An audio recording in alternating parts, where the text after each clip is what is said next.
Sometimes you simply want to try out a small piece of code without going through the ceremony of spinning up an entire project.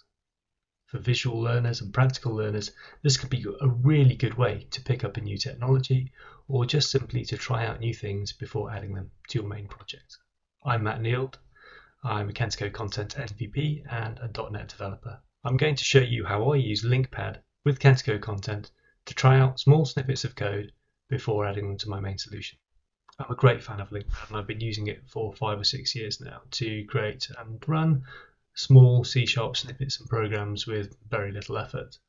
The output is a rich formatted output that reacts to my object graph, which lets me very quickly explore in detail my objects.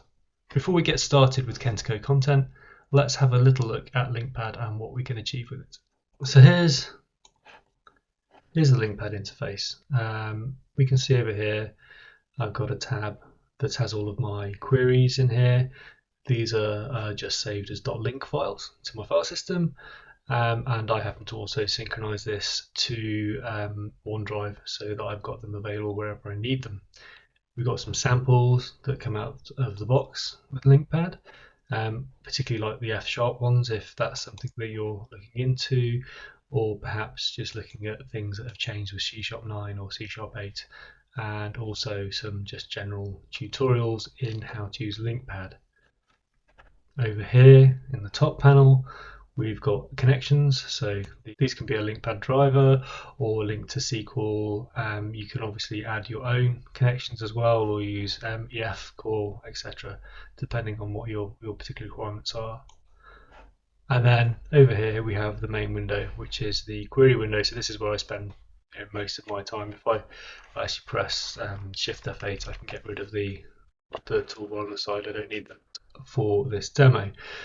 So what have we got in the main window? We've got a select box where we get to say what it is we're trying to do. So we can be looking at maybe just a simple expression or a statement or a program. These can be C#, Visual Basic. We can also do some F#, some SQL, etc. We can change the version of the framework we're looking at as well if we so desire. So here's a query I prepared just for this.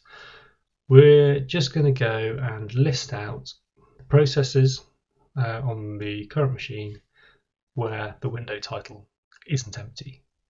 And when the window title isn't empty, we're then just going to select the process name and the main window title, and then we're going to call this method here. So this method called dump. Dump is a really powerful method, and it's used quite a lot by people who are fans of LINQPad like myself. It will take whatever your object is and as far as possible find the most effective way to output that to the results window. So if we take this query and run it, what you'll see, if I just make this a bit bigger, is it's decided that we've got a list over here that has a string and a process name and a string for the title of the window. We've got a list of those, so the best possible way to show that is simply going to be this table. If I look at a slightly simpler looking query, here I'm just going to list out all of the pictures in my OneDrive folder, and I get all of the files and I'm going to dump them out. Okay, so you can see we've got 3 files coming out. This is telling me about the folder that particular image is in, and it tells me that as well as being in the pictures folder, its parent is the OneDrive folder, and I can expand that again and I can see that the parent of OneDrive is my user folder, and I can go down and down and down until I basically get into the root of my drive.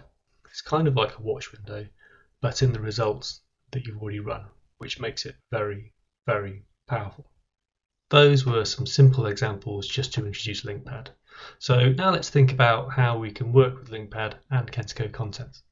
I'll say now that I'm assuming that you have some .NET knowledge and some Kentico Kontent knowledge as well. If you don't, please do leave a comment and perhaps I can either answer your questions or maybe put a small tutorial together about how to get started. In order to start using Kontent, we need to do a few things that we would typically do for a normal project. We need to reference the Kontent.NET Delivery SDK, and we can do that by going and getting it from NuGet. We also need to create a strongly typed model.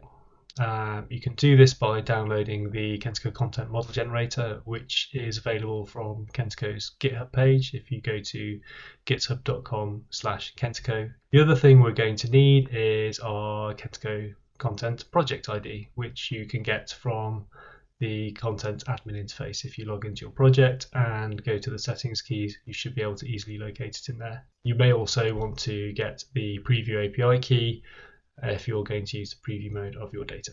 So with those few things set, we can now talk to Kentico Kontent. So let's jump in. If I want to connect to Kentico Kontent here, there are a couple of things that I'm going to need to do. First off, I know that when I connect to Kentico Kontent, I need my API key. I've actually got my project ID mapped here in the password manager inside LINQPad. Because I do things every so often, it makes sense for me to have my project ID stored. The way this works, it's a very simple way of getting at data. So I've got a couple of named example and test, and I can show you what these do. I can do util.getPassword, and let's use example, which is one of the ones I had. And if we run that, the word example comes up. Possibly not the best example I could have chosen. I've also got one called test, and test gives me the phrase hello world. So you can see that it's just a string. It's encrypted and it's stored somewhere within LINQPad's file store. So I've got my project ID. Awesome. What I also need to do is just go down here, and you can see that I can go to my NuGet package manager for LINQPad. You can see that I've got the Kentico Kontent Delivery SDK installed already. Okay, so let's take a little look at our program. We'll start at the top and work our way down.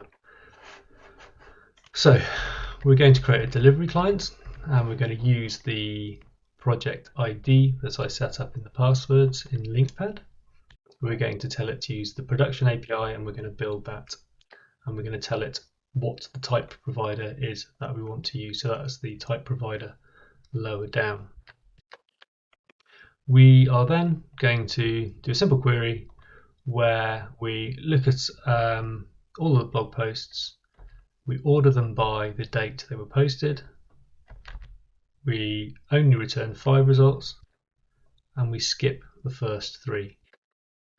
I'm going to take those results, I'm going to take the title,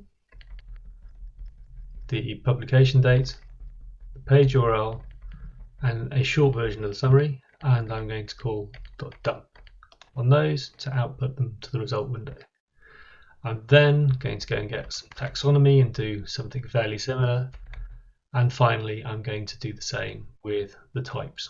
We can see that we've got our results, and we can see our first 5 blog posts, the titles, the publication date, etc.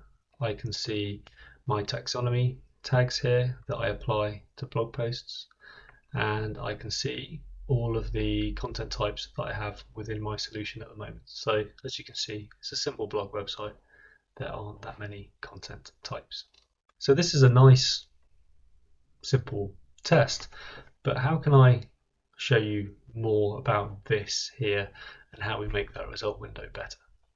Let's close the results, perhaps think about modifying our code. Why don't we go and get the images for the blog posts? Okay, so the first thing we'll need is a really simple bit of code that's just going to take the image URLs from Kentico Kontent and return a image. And then the next thing I'm going to do, I'm just going to tidy up this area of the code for a moment so that we can better see what I'm doing. So here's the title, page URL, the summary. And before we get to the end of this, I am just very quickly going to pop in a new line that basically says that we're going to get the image, and we're going to use an object that already exists inside code called Twitter image, and we're going to make sure that it's 200 characters wide, and we're going to add that to the result item that we dump out. For the sake of what we're doing now, we don't really need these 2 lines so we can comment those out. So let's have a look and see what happens now and see why I like the dump method quite so much. This has now come back and it's decided that this is the best way to display the image data. It could have given us any one of the properties from the image tab, but it knows that this is the default way we want to display it.